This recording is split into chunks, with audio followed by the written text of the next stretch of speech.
সম্মানিত ভাই এবং বোনেরা, আসসালামু আলাইকুম। আশা করি আপনারা সবাই ভালো আছেন। আজকে আমি আপনাদের সঙ্গে শেয়ার করব, সেটা হচ্ছে আপনারা ধান খাওয়ালে আপনার মুরগিকে যদি ধান খাওয়ান তাহলে ধান খাওয়ানোর উপকারিতা কী এবং উপকারিতা কী এই সম্পর্কে আমি বিস্তারিত শেয়ার করব। তে অবশ্যই আপনারা ভিডিওটা না টেনে শেষ পর্যন্ত দেখবেন। তার কারণ আপনারা যারা বিশেষ করে যে সকল ভাই এবং বোনেরা যারা গ্রামে যাদের খামার আছে, অবশ্যই আপনারা ধানটা কিন্তু বেশি খাওয়ান আপনার মুরগিগুলোকে। তার কারণ ধানটা খাওয়াইলে কিন্তু আপনার মুরগির ফার্স্ট যে বিষয়টা, যে গ্রামে কিন্তু যারা ছেড়ে দিয়ে মুরগিটা, বিশেষ করে যারা ছেড়ে দিয়ে মুরগিটা পালন করেন, তারা কিন্তু ধানটা বেশি খান। তার কারণ যারা খাঁচাতে মুরগিটা পালন করেন, আমি মনে করব যে তাদেরকে আমি বলবো যে অবশ্যই আপনারা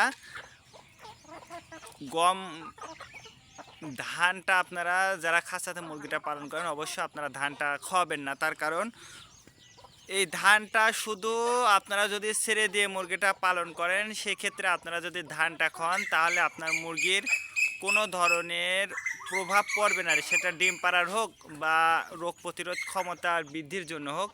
তার কারণ এই ধানে কিন্তু তেমন একটা দেশি মুরগির জন্য পুষ্টি নেই, এটা শুধু পেট ভরবে। আপনারা জানেন যারা গবাদি যাদের পশু আছে অর্থাৎ গরু আছে, তো আমরা কিন্তু খড়টা খড় বলতে আমি খ্যারকে বুঝাইছি।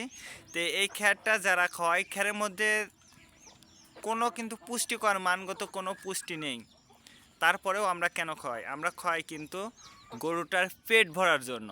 তো তেমনইভাবে আপনারা যারা গ্রামে দেশি মুরগিটা লালন পালন করেন, অবশ্যই আপনারা এই যে ধানটা খাওয়াবেন, এটা কিন্তু শুধু জাস্ট মুরগির পেটটা ভরবে, মুরগির কিন্তু তেমন একটা উপকারে আসবে না। তার কারণ আপনার ধানের মধ্যে কোনো পুষ্টিকর গুণগত কোনো মান নেই। তারপরেও আমরা কিন্তু খাসাতে যদি আমরা এই ধানটা খাওয়াই, তাহলে কিন্তু আমাদের মুরগির ডিম পাড়াটা কমে যাবে। আর ডিম পাড়াটা কমে গেলে দেখবেন যে আমাদের কিন্তু দেশি মুরগিতে ক্ষতির সম্মুখীন হতে হবে। তার কারণ আমাদের কিন্তু ডিমটাই কিন্তু আমাদের খামারের ডিমটাই কিন্তু বড়। তার কারণ আমরা যদি ডিম উৎপাদন করতে না পারি, তাহলে কিন্তু আমাদের খামারটা বেশি দূর আগায় নিয়ে যেতে পারবো না। তার কারণ ডিমের উপরে কিন্তু আমাদের খামারটা নির্ভর বা টিকিয়ে থাকে। তার কারণ ডিম থেকে কিন্তু আমরা বাচ্চাটা উৎপাদন করতে পারি। যেহেতু যারা ছোট ছোট খামার আছে, যে সকল বোনেরা এখন খামারটা শুরু করতে চাচ্ছেন বা অল্প মুরগি 2টা বা 3টা মুরগি আছে যাদের, তো এইরকম পরিস্থিতিতে আপনারা কখনোই ধান খাওয়াতে যাবেন না। যদি আপনারা ধান খাওয়ান, সেক্ষেত্রে কিন্তু আপনার মুরগির আসলে কোনো উপকার হবে না, বরং ক্ষতিটাই হবে। আর মুরগির রোগ প্রতিরোধ ক্ষমতাটা কিন্তু কমে যাবে যদি আপনারা ধানটা খাওয়ান। এই জন্য অবশ্যই আপনারা চেষ্টা করবেন ধান বাদে আপনারা মুরগিটা পালন করার জন্য। এবং ধানের বদলে আপনারা কিন্তু গমটা খাওয়াতে পারেন। দেখবেন যে গমটা যদি আপনারা নিয়মিত খান, দেখবেন যে আপনার মুরগির ডিমটা ভালো পারবে এবং মুরগিটাও কিন্তু সুস্থ থাকবে।